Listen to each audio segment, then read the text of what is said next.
Welcome to another frequently asked questions canning video. Today we're going to talk all about Headspace. What is it? How do we measure it? What happens if we have the wrong Headspace? Is debubbling and Headspace somehow connected? And are there any general rules for Headspace? So we're going to cover all of that in this video. And I want to welcome you, resilient citizens, to another Canning Fact video by me, Prepper Potpourri. If you're not a subscriber, please hit that subscribe button and the bell icon so you receive all future canning video notices. And if you find this video informative, give it a like, a thumbs up. It's really appreciated. So Headspace is the distance between your jarred food and your lid.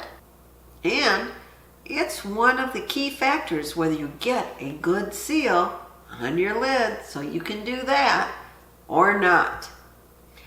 Now, you never want your food, before you process it here, to be touching the lid or have any liquid to touch the lid. That's definitely a no-no. But there is recommended Headspace for all of your recipes.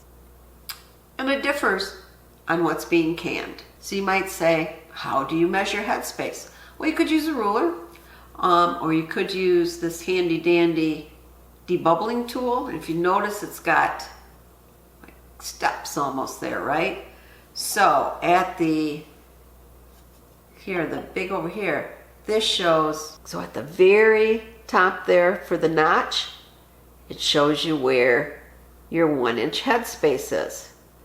And it has notches for 3/4, 1/2, and 1/4 Headspaces. But do you need a tool like this? No. You can also use the jar as a guide. Let me show you a minute. So when you have this here, it's about 1/4 inch. And then you got about 1/2 inch to the one that starts, let's see, right here is about 1/2 inch. And then you got 1 inch right below the main one here.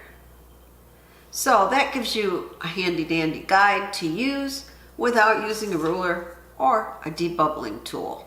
So what happens if you have the wrong Headspace?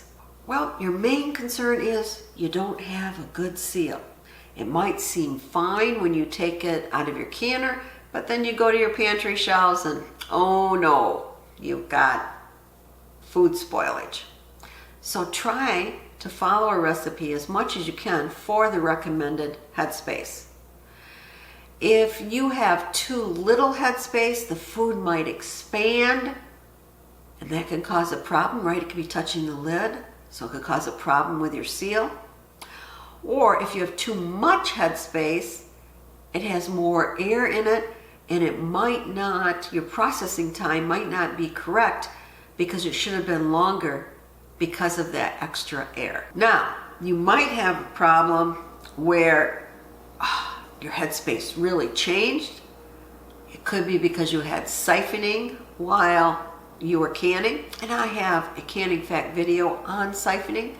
I urge you to watch that to determine if that is you failed or if it's okay to keep that jar on your pantry shelf. So, are Headspace and debubbling connected in any way?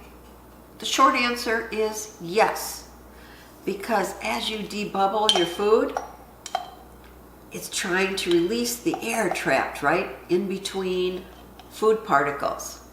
And without debubbling, the air can rise and cause food levels in the jars to sink. So you're going to have too much Headspace. Now, sometimes after we do this, do it correctly, all of a sudden our Headspace is different because it has caused the food in the jar to move around and we have more Headspace. When that happens, just add a little more liquid until you have the right Headspace and then process as directed by your recipe. Now, is there any general rules for the amount of Headspace to allow? Well, yes, there is. As you can see, most recipes fall into the ranges specified in this chart.